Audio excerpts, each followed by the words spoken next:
Greetings, everybody. Hello, hello, and welcome back to the Wonders Radio Show for October the 21st, 2012. So thanks for tuning in, everybody, and welcome. Once again, my name is Jeff. I'll be your host. And for those of you that tuned in last week and listened to the conversation between Rene and myself, we're going to do it all again this week. So, yeah. You know, it's like there's so much to talk about, especially with someone like Rene, as you guys know. So, I mean, there's just a million different directions we could go in. So, what I was thinking as I called him for the interview for the show, I was thinking more about, you know, the audience, like people that out there, yourselves, that, you know, may listen to the Wonders and even have booked sessions and whatever, but I've never really had a chance to really talk to Rene that much, you know. So I thought it'd be nice just to sort of ask him a little bit more about his life and, you know, his fears, his joys, passions, experiences, ups and downs, and, you know, everything that we can all relate to as well. So just to get to know him a little bit more and get to know more about how the Wonders came to be, I thought that would be pretty cool to keep going on that. And, you know, the conversation, as always, kind of went all over the place. We talked about a bunch of things, so it was really fun. And I'll keep it short today. I'm kind of pressed for time as well, and you're all probably thinking, oh, God, thank God. Anyway, I wanted to mention as well that there is a workshop coming up next weekend. You can go to thewonders.com, find the details for that. It is called Creative Workshop for Non-Creative People, and that's October the 26th to the 30th. You can register online, and I'll read the little blurb from the Wonders here on the website. This will be an exploration of creativity, of the self, the mind, and the interaction of creativity between yourselves and all those around you. It will take you into a circle so that you can realize that you come right back to your beginnings. That's kind of cool.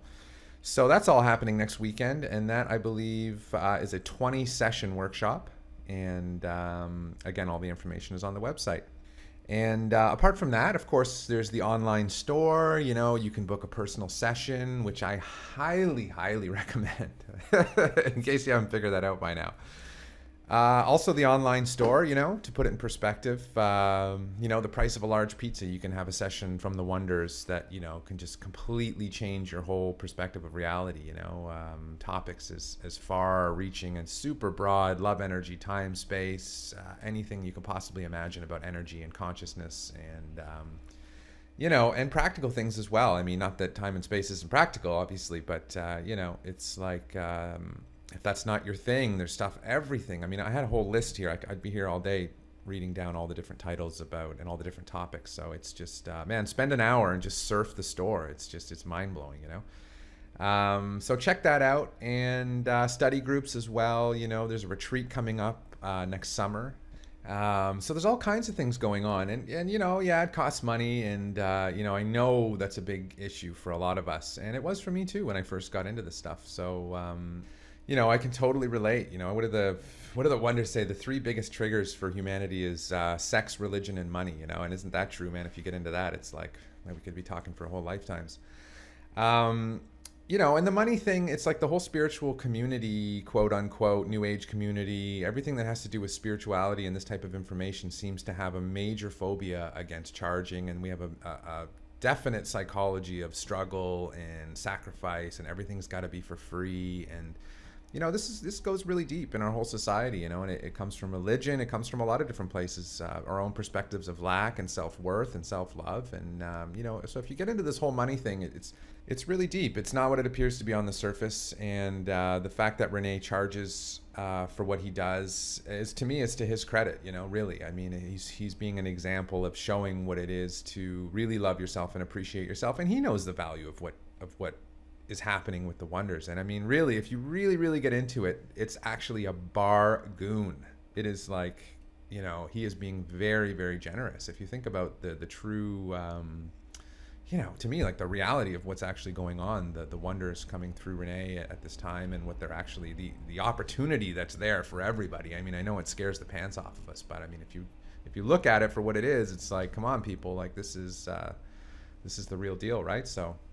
And it's like, man, I know this. I've spent, you know, half of my life making a living as a jazz musician, you know, as a musician. And, man, in the musician community, it's rampant, you know, this whole thing of the artist psychology that we have to be broke and poor and, you know, it's all about the art, and for some reason, like any sort of spiritual artist or type person has to be, you know, broke. And it's just a psychology. It doesn't have to be that way. And we charge so little for what we do, and we complain about it. You know, we all play for like next to nothing, and then we complain about it, but we're doing it to ourselves because of that psychology. And you know, I don't know. So I can kind of relate to this, and I've gone through a lot of it myself with the Wonders, and changing the way I feel about all this stuff, and self-worth too. You know, it's like, getting back to Rene, I mean, he's taught me so much about self-value, you know, and it's like, I remember at a retreat once, we were doing a session, and the Wonders asked the whole group, they said, you know, what are you worth? You know, that question, like, have you ever asked yourself that? I'm not sure, but ask yourself, you know, what are you worth? And it kind of went around the group, and everybody sort of,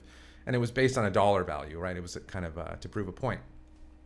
So everyone kind of put a dollar value on themselves and what they have to offer. And it was really interesting because it showed your psychology of how you really valued yourself as to how much you would charge per hour or whatever for what you do. And anyway, to make a long story short, at the end of the session, they sort of revealed that, you know, really when you look at yourself, like, you're priceless. Like, you can't put a value on a human being or anything that you do in existence. Like, there's no value. Value is just sort of a thing we have in our society, right? But it's like, what you charge for your service is what the market will bear, and whatever you feel like charging. I mean, you know, no one's forcing anyone to do anything, so you can charge whatever you want. If somebody buys it, they do. If they don't, they don't. Who cares, right? It's up to you.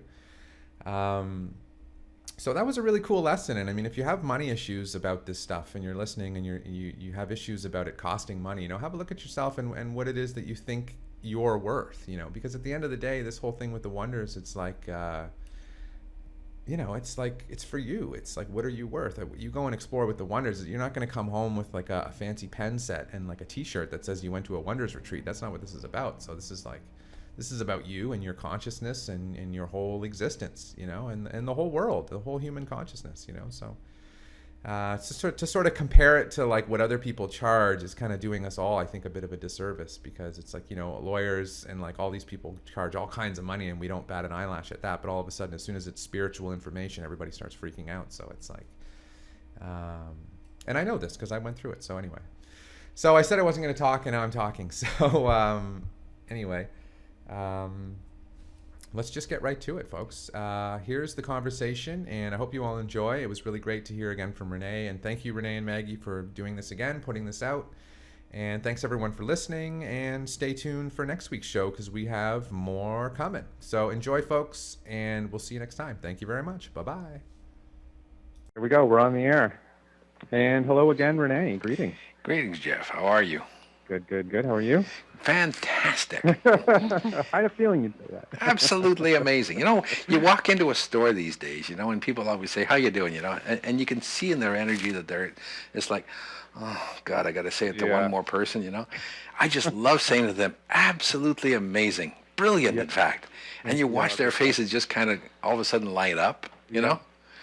And the other one I like, too, that I like to use is, you know, you call people on the phone and they say, so I say, yes, this is Rene Gaudette, how are you? And they say, oh, fine, how are you? And I say, I can't complain, nobody's listening. It's my favorite line. It makes everybody laugh. Well, hey, now they are listening, so there you go. There you go. Okay. So what do you want to talk about today, Guy? Yeah, I was kind of thinking... I was kind of putting myself in the perspective of our listening audience. Now, a lot of people who listen obviously are already familiar with the Wonders and you and the Wonders teaching, but I was thinking about all the people that might sort of happen across this and meet you for the first time. And trying to be inclusive to everybody. How does this opportunity and this new way of living relate to everybody? Well, first let me just say that even the people that have been following us for a long time, nobody really knows me anyways. No. You know. They all think they know me, but they don't really know me because, let's face it, they only know the part of me that actually does the channeling, right? Yeah. So they don't get to know me as a person. Okay. Even though I'm quite open with it, I'm quite willing to discuss it with anybody. You know, people are just not quite willing to get into it. You know, it's like, well, I want you as my channeler, but I don't really want you as anything else in my life. You know? And that's okay. We don't have a problem with that, you know? That's just the way life is. But to help people understand, maybe I can start back from square one. How's that? Sure. Would that help? Start back from square one as to where, you know, to help people understand why I got into all of this in the first place. Okay, going back to way back in my ancient days, when I was really ancient, like back when I was 3 years old and I was in my ancient days, uh, people were, back in those days, I remember doing this. I used to live in Barrie, by the way.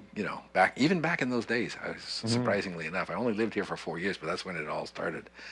Maybe Barrie's a bad place for me. Something in the water up there. You must be in the water, yes. And in those days, it was tap water we used to drink. Yeah. Of course, it used to be good, Yeah. But anyhow, back in the ancient days of 3 years old, I started. That was the time that I first remember actually having conversations with my mother and my father, my parents, without realizing that I was having conversations with them. Okay, because I would all of a sudden they'd say, "What did you? Why did you say it? And I go and look at them and say, "What did I say? What happened?" And I realized way back then I was doing some channeling. Okay. Plus, of course, I had a different view of the world, and that's the thing that's important. When I was born and everything else, I had a pneumonia at 3 months old. I almost died. I mean, if it hadn't been for the new invention of penicillin back in those days, I would have died. Okay? By the time the doctor got to me, I was blue. So that tells you how close I was to dying. The doctor said another 20 minutes and I was dead. So, a lot of that stuff, it started me in my own way exploring it. I guess I always kind of knew, I had a sense inside of myself that there was more to life than what there seemed to be. Okay? And let's face it, you're 3 years old, the last thing you want to do is think about that stuff. You just go out and play, right? So, but it always was in there. I always used to talk to parents. I used to talk to my sometimes my friends would scare the shit out of them, really. Oops. It's like they'd look at me and they'd say, yeah, and then they'd walk away as fast as they could. It's like, yeah, no, it's not going to happen. But, it's like when you start talking to your parents, you start telling them that, they're not living to their potential. They're not living to their way of life. They're not living to the way they can, And it was like, my parents thought I was nuts, okay? So I went through a lot of stuff, and it's all in my, in my history and everything else. It's in my story, right? I went through the whole thing of the psychiatrist and the whole bit and everything else. But I've always had this sense inside of me, right from the get-go when I was growing up especially, that there was more to life than what there seemed to be. And that I was stuck in this illusion, if you want to call it that, this thing, this other world, this outer world, if you want to call it. I used to think of it as the outer world. The outer world where I had to be something, but inside I knew I was something else.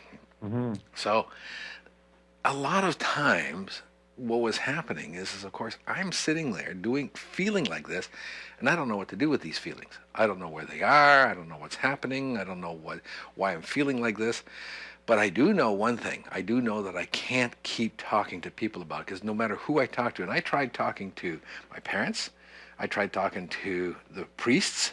That was fun, because I was Catholic in those days, and you start talking to them and they look at you like you are, possessed, This sounds familiar, but don't talk about it. Yeah. It's like, really, they look at you like you got a third head growing out of your like, it's like, really?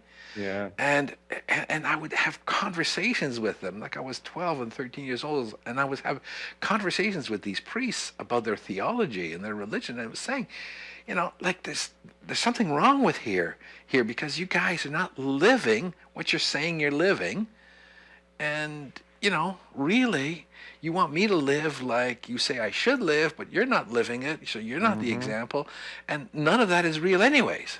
Exactly. So, and nobody, like I said, priests, parents, and even medical doctors, they couldn't help me. So I always felt like I was a strange person in a strange land. You know that Robert Heinlein book? Yeah, Strange I and read Strange. that book. Well, now you understand how I feel. You just kind of recoil into yourself and Well, yeah, you What is the hide. word you used to? He groks everything, right? Yeah, you grok it, but then you hide from it, you know?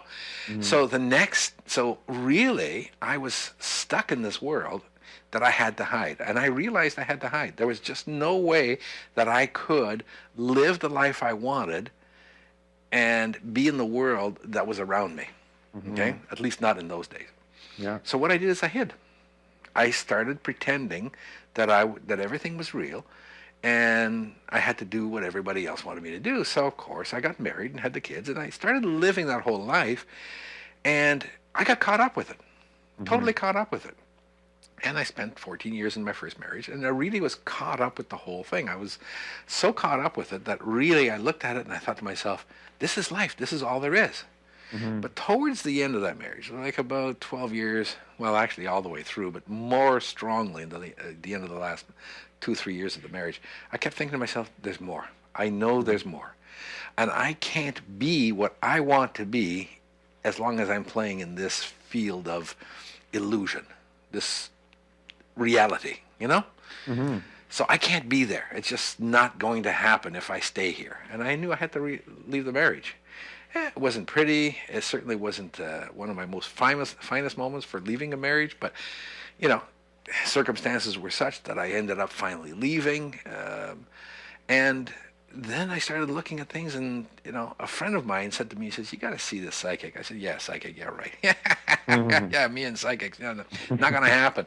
He says, no, seriously, you got to go to see the psychic. What do I want to see a psychic for? What's a psychic? You know, like they don't know anything. I mean, really? He says, you got to see the psychic. So I went to see him, and the guy was a channeler, and as soon as he lay back in his chair, I went and I looked at him and I said, oh my God, that's what I'm supposed to do. So that's how I started moving in this direction. And then, of course, the more you move in this direction, the more you start to realize it's now time to live the life. Having started it, after I saw this psychic, I knew where I wanted to go, but I still wasn't choosing it. I mean, I was still living, you know, the life of a single guy, divorced, you know, having a good time, going out skidooing. And then one day while I was on my skidoo, you know, I came in with, I call it the close encounter of a third kind with the truck. So I had a really close encounter of a third kind with the truck, and I went flying. And when I landed on the pavement, all of a sudden everything changed. My whole life changed, you know? And at that point it was like, okay, now I have to survive.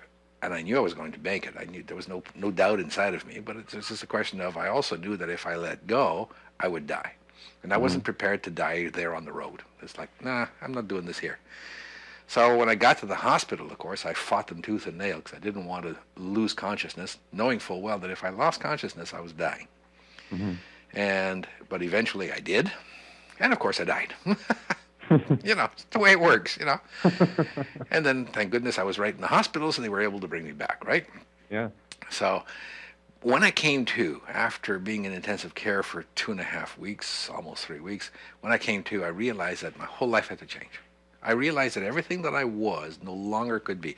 I could not keep playing this game, you know. And it's too bad it took a truck to get me to that point. Really, I don't recommend that to anybody else. Do not go out and get hit by a truck just to figure out that you can't live the life you're living.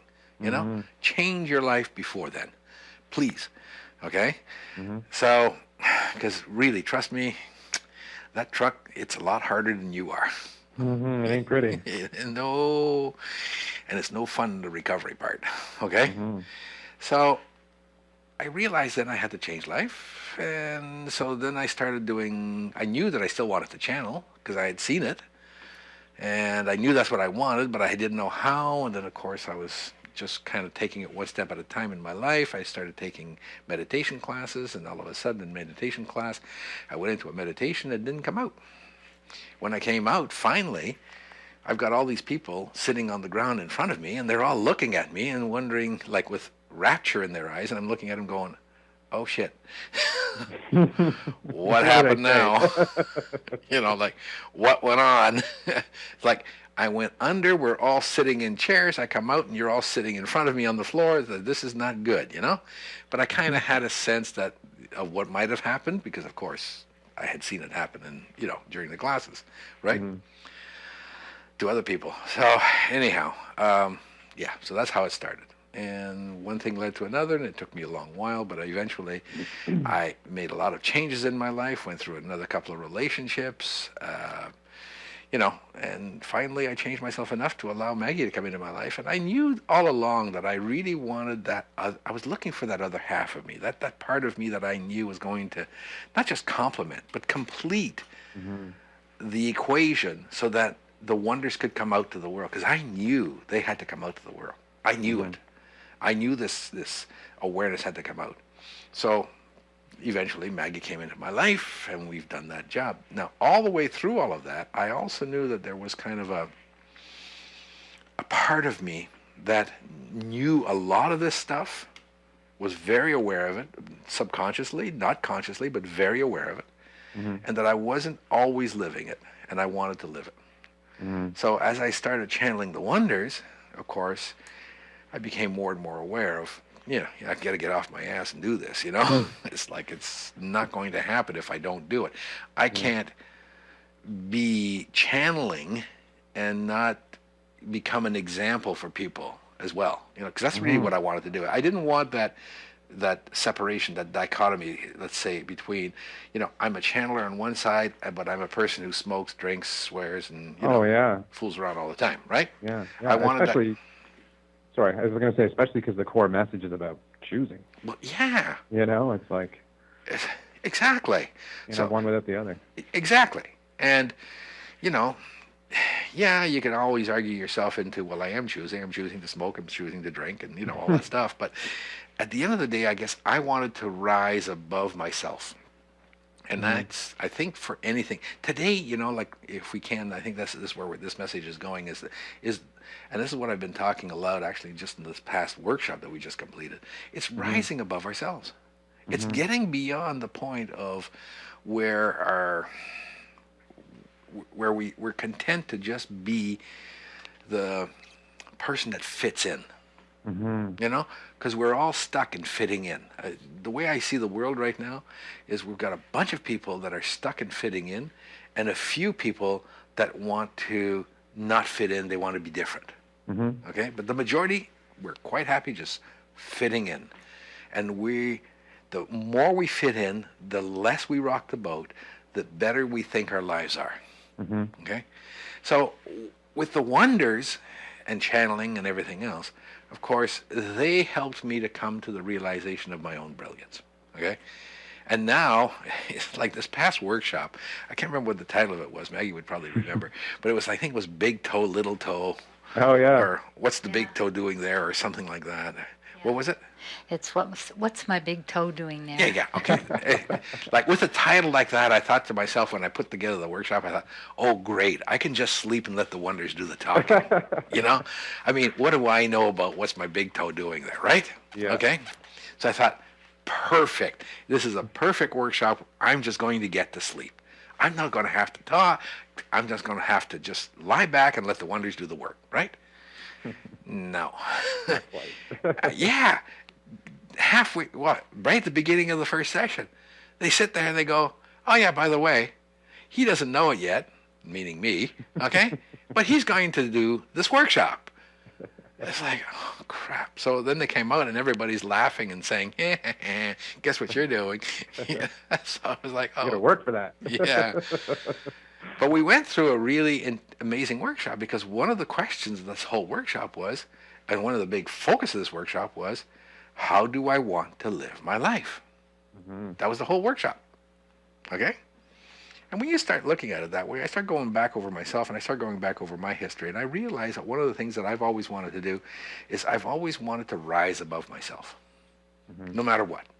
I always wanted to rise above my ego, if you want to call it that. Not when I say myself, my ego, my whole sense of, I can fit in, I'm okay, not going to hurt anybody. The whole comfort zone. Yeah, right, exactly. My whole comfort zone, yeah. So I want to rise above that. But how do I rise above it, right? So that's what's the exploration of the workshop. So that brought up a whole pile of other things. And we had great conversations about humanity, about our society, about, like movies and television shows that right now you look at them and what do they celebrate? But they celebrate the worst of humanity. You know, Yeah. that's all they're celebrating. All the shows that are so popular, like Survivor, The Bachelorette, The Bachelor, you know, Big Brother, they're all celebrating the worst of humanity. People laugh at the worst of humanity. Okay? True. But what examples are we giving our children? What examples are we setting up for the next generation of kids? You know? Oh, I know. And I know, and all this talk about bullying too. You know, there's so much about bullying for kids, and it's like you look out in the world, and it's like, well, hey, everybody's doing it. It's like, how can we sit here and tell kids to do this? It's like, yeah, but it's the adults that are doing it. yeah, So of course the children are going to follow. There was an article in the news today. This poor young girl who was bullied on the internet. She just killed herself. Man, I know, I read that. You know, just today she just committed suicide today because she couldn't deal with Facebook and all of this other, you know, internet stuff bullying her consistently. And you know, like once it's on the internet, it's never coming off, right? I mean, once the picture is there, it ain't ever coming off. Okay, so. You know, like what example are we setting for our children and our children's children and our children's children's children when we sit there and reinforce the worst of humanity by laughing at it, by enjoying it, by really, you know, reveling in it? And yeah, it's great that it happens to somebody else and we can laugh at it that it happened to somebody else. But what we're saying to ourselves and humanity is that, hey, you know, that's the way to go. This is entertaining. Let's entertain ourselves by, you know, having somebody hit themselves, you know, hurt themselves, by having somebody, you know, backstab somebody else, by having somebody cheat and lie and you know, do all the things that are the worst parts of humanity. Let's do that, you know? And I think for me, the thing that's really... I'm passionate about this, as you can hear, Jeff. Absolutely. You know? No, I hear you. But, you know, it's like I want to live differently today. I want to live a life that says, when I look out of my window right now, as I'm looking out there and I'm looking at the forest, I want to enjoy the beauty of it, the simplicity of it, without having to be entertained by it. You know? I don't want to have to look at things to be entertained. I want to just appreciate it, you know? And that to me is the way I like to live. That's what's so important. And it goes back to my childhood. In my childhood, I got bullied. I got bullied a lot because I was so different, right? I got bullied by my parents. I got bullied by my sisters. I got bullied by my friends. Well, they weren't friends. I got bullied at school by my friends and some ones who weren't friends. But I got bullied all along, okay? But at the point, you know, when you look at it and you say to yourself, well, you know, is that how I want to live? And it was there. No, I don't want to live this way. I want to live where people are, I just appreciate people. It's like, yeah, who you are. Yeah, you're different than me. Okay. Wonderful. Absolutely wonderful that you're different. Why should I force you to be like me? You know, and that's the message that I used to argue with the priests in church. Is like, their message was everybody had to be like them. Yeah. And it's like, why? Why can't we celebrate and enrich the differences without having to force everybody to be exactly the same? Why must we be in a, you know, everybody mediocre so that way we can feel better? There's something wrong with that whole thing. Yeah. You know, you're young. You know, Jeff, you're young. You're still getting ready to start up your family at some point in time. Maybe. Who knows? You know. That's for another show. Hint, hint, hint. Nudge, nudge.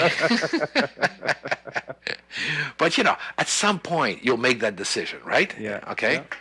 So when you do, what do you want your children to come into? What kind of a world do you want to have them participate in? One in which everybody, you know, laughs at each other and makes fun of each other and puts each other down and spends time, you know, trying to harm each other? Or one where you literally appreciate everybody for all their differences and still be able to sit there and say, wow, this is amazing. We live in an amazing world.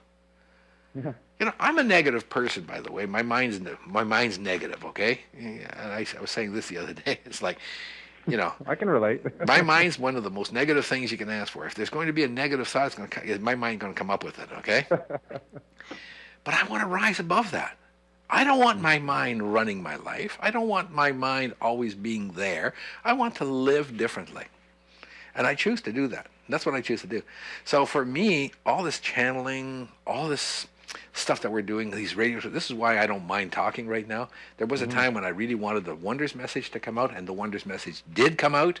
And now I want my message to come out as well, so that I can be an example for people that sit there and say, okay, are they going to laugh at me and say, oh, what a dirtbag, what a sleaze, what a stupid man, thinks that he's an idealist, he thinks that the world can't, will always be this way. Or are they going to look at me and say, wow, what an example of somebody who can live differently. What a way to rejoice and to love life and to appreciate life. Hey, it's up to them, right? Like it's like we can do this, Yeah, we can. That's all there is to it. Totally. So that's where I'm at. Awesome. See, I talked a lot now, didn't I? We weren't supposed to talk a lot, we weren't supposed to talk a lot, It was like, okay. Oh, there's so much to say. There's so much. Well, that's, and for me, it's all about the way we live, okay? And there's got to be a balance in everything. I realize now that we live in a very stressful world. Let's face it, everybody's stressed right out, okay? Everybody's struggling to make ends meet.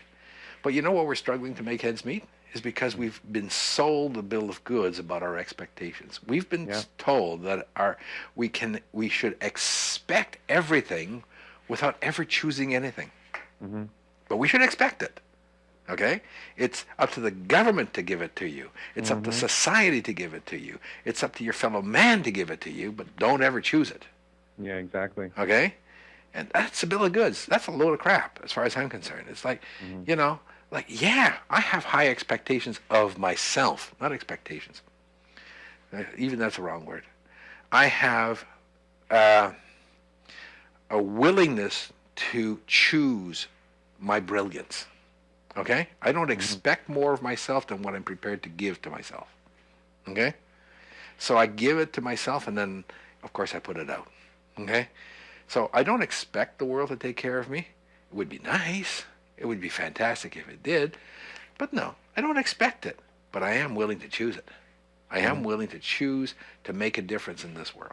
And that's really what I want to do now. It's like I still want to continue channeling the Wonders. I want to keep on going with this, and I really would love to get it across the whole world. That's the plan. Really get it out there so that everybody is aware of it. And there's so much. We've got over 2,000, I guess, somewhere around 2,500 recordings right now. Yeah. That's 2,500 hours of material that you can't possibly listen to it all within a month or a year. That's for sure. No. So there's a lot of material that'll help people. Plus, now it's like, okay, now I want people to know how that's worked out. Because you're an example, I'm an example, Maggie's an example, and people who, follow the Wonders are examples. So let's be out there. Let's put ourselves out. Let's say to the world, hey, by the way, this is how I feel. This is my passion. This is my desire. This is my way of life. This is the way I choose to live. How do you choose to live? And that's what it really is a lot of the times too. I think a lot of people, when they listen to channelers or even people in the sort of New Age community, there's a lot of teachings that make you feel good and everything's all fluffy and nice, but there's no real substance. And this is really as a way of living. It's not about making yourself feel good. It's about changing and being different, and it's like. Absolutely. It's and that's the one thing that separates the Wonders from the others. Okay?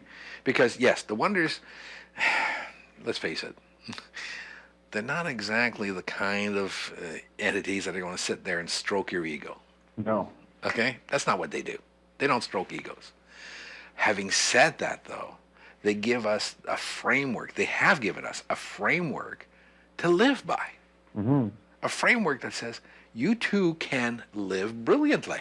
And if you want to live brilliant, if you're tired of being part of the mass of humanity, if you're tired of fitting in because fitting in just doesn't do it for you anymore, if you're tired of just being one of the herd, well, the framework you're looking for is here with the Wonders. Yeah. It's their material.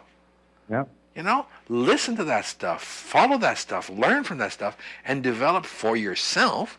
And it's not a question of taking on their stuff. It's a question of using that as a guidepost for you. Develop for yourself your own framework of how do you want to live your life.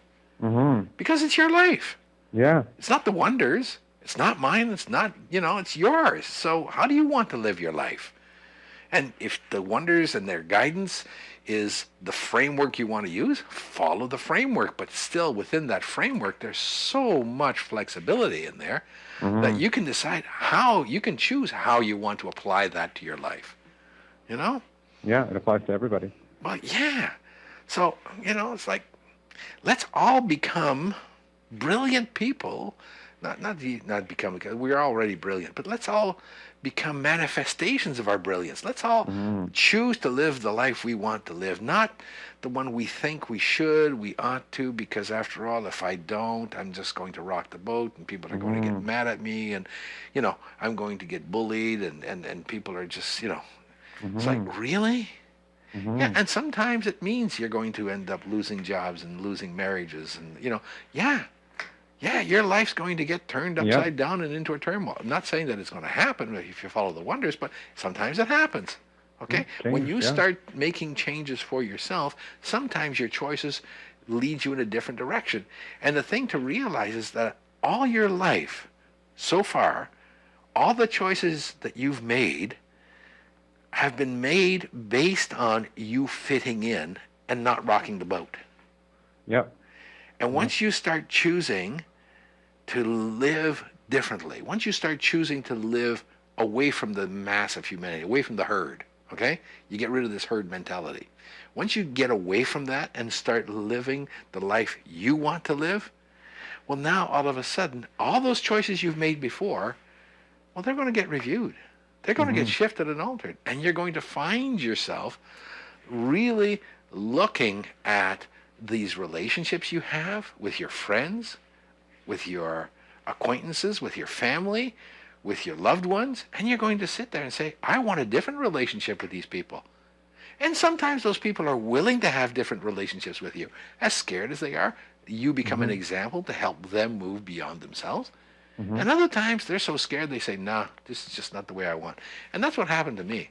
I had great relationships. Well, they weren't great, but they were good relationships. At the time, I thought they were great. But the people that I was with, they didn't want any part of it. I had a friend who I was really close to. I spent 7 years spending, a lot of time with him, especially when I was single. It was just the two of us, and we would spend a lot of time. We'd go out and play baseball, and we'd do all kinds of things, and, But even with that, this friend, when I finally asserted myself and said, this is how I want to live my life, he said, I want no part of that, and he left. And that was it. That was it. That was it. I haven't seen him since, by the way. You Yeah. know? So listen, I hate to say this, but I've talked for half an hour.